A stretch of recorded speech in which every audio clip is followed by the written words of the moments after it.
What's up, YouTube friends and family? It's your boy, the Badwolf. Alright, so I've made other videos like this, and I still keep getting requests, which either means that some people aren't watching all the videos in their entirety, even though I keep them short and powerfully packed. I don't know. So I'm going to make this for the last time. Alright, so now for those people who want information on right to travel, those can be found, they should be on my website. If not, I'm going to cover them here. I do have those documents available for free, and I have got some for buy, so it's up to you. Essentially, this is what the difference is, and here's a couple of questions that people have been asking. If you are driving, you are operating in the state and or federal jurisdiction. As a CDL driver, you can do both. However, and by that I mean either drive or travel. So if you're driving CDL or Uber or whatever else, you're going to want to obviously keep your license. You can't mix the jurisdictions at the time when you're operating your vehicle. Okay? Because if either you have their plates on there or you have yours. That's it. Either you're registered in their system or you're not. So if you're going to if you have a truck or whatever else, and you keep that separate, you've got another vehicle. That vehicle can be used to travel privately to your place of employment. Then you can use your driver's license to operate that particular vehicle. Now, if Leo, or a law enforcement officer, happens to pull you over while you're driving or traveling privately, obviously you don't give him your driver's license, because then he's going to say, well, then you're driving and you're operating this motor vehicle by legal definition inappropriately, because you are. You give him either one, Supreme Court says you don't even need that, but you should have your passport or passport booker card or your own created instrument of vehicle operation in your vehicle being used, so that you can say, yes, I'm operating under my own state, or I'm operating as a U.S. national or a foreign national. My car, this particular vehicle, which is UCC 91-19, as a consumer good, privately, and not as a U.S. citizen. Okay? And obviously, anytime they do that, first thing you want to say is you are a foreign national, so they know which citizenship you're operating in, even though they are supposed to ask you that immediately off the bat. So that's how you do that. You have to keep your car private, separate. I would suggest even having it removed from the DMV if at all possible. Some people will go the route of junking it. If you junk it in some states, though, you may not be able to bring it back into their jurisdiction to sell it to somebody in the future. You may have to put it into a trust so that it's outside their jurisdiction. You might be able just to go on your account with them and remove it. You might have to write them a letter, or you can buy my letter. So you look at all your options before just thinking you have to buy like a letter from me, because some states are really cool about it. They're just like, all right, whoop, it's pulled out, you're done. Some aren't. Some people will sell it to themselves under a different foreign status. That way it's been moved from that jurisdiction to a different jurisdiction. So there's numerous ways to do it. But then that car itself can be used for traveling, or it's paid off. So another thing that people brought up was, well, what if I want to buy a new car, like a completely brand new car? All right, that's fine. Then when you get to the part where they say, oh, this goes off the state to be, registered, because you have to register so you can get your plates. You stop them and tell them either you will register it yourself, okay, because you have the right to, because you're buying this property, and you don't have to register it. If you're going to be living in that area, you should record it.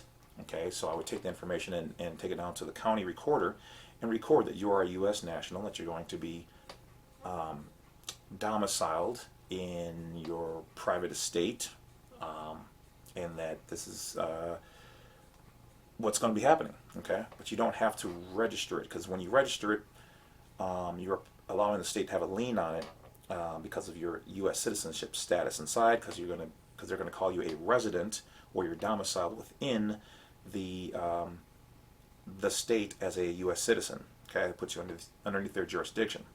And yes, you do have the right to decide which part of your multi citizenships, jurisdictions, however you want to look at it, that you want to claim at the time.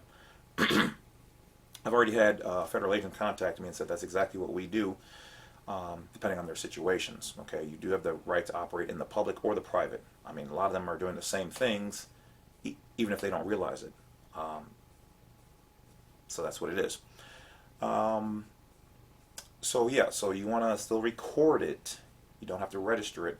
And if they're saying, oh, well, you have to do this, well, tell them to show you where in law that you have to do that. And even if they do, and also don't forget when you fill out the paperwork, don't use zip codes, because zip codes on there are going to prove that you are on a federal plot as a federal employee. Okay?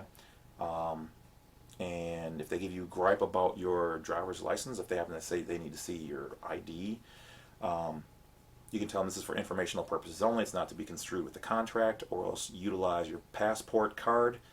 You still may have to pay taxes. I'm not sure. We haven't gotten into that yet. Or create your own affidavit of U.S. nationality, also available on my site if you want to get that, and present that. Those are legal and lawful documents that can be used anywhere to prove your identity as long as you follow the correct formats. And yeah, so those are the things you want to keep in mind. Obviously, depending on your state, look around at the laws and see what's going on and make sure you comply with everything, because information here or there may not be the same for everywhere. But usually a good chunk of it is going to be the same. So that's about it, guys. I think I covered all the questions that people had asked about that. So yeah, just remember, whatever way you present yourself is how they're going to respond to you.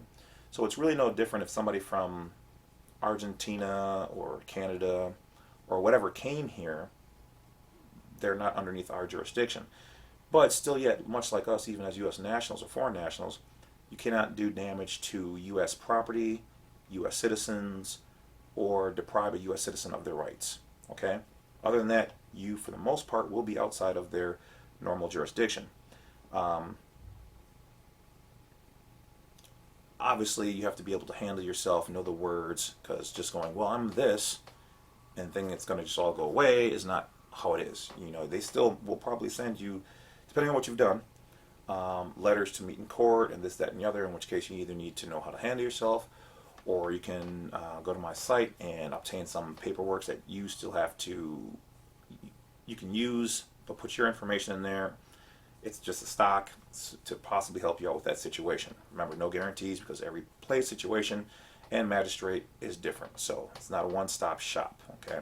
Stuff to do your own work. This is all educational purposes only, so you always have to do your own research, whether you get something from me or whatever else.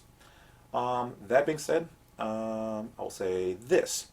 For those people out there who, on the occasion, which hasn't been too bad, want to send me either, well, I don't agree with that, or you're cherry-picking information.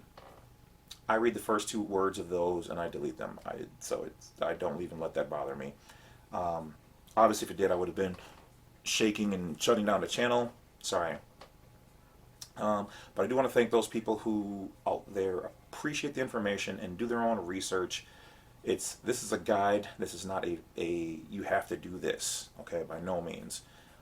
You should be waking up as a king or a queen and learning to do your research for yourself, because that's what a king, a queen, or the master of your own empire, however you want to refer to yourself, a U.S. national who has the ability to do whatever they want to do within reason, obviously, as long as you don't infringe on somebody else, should conduct themselves. So thank you guys for the donations. Thank you for the guys and ladies out there who've joined the Wolf Pack. And for you ladies, for the love of God, please subscribe. I mean, thank you for the compliments out there. I do appreciate those. But yeah, according to YouTube, need more lady subscribers out there. I don't know what's going on with that. Guys, wake these ladies up. So let's do it.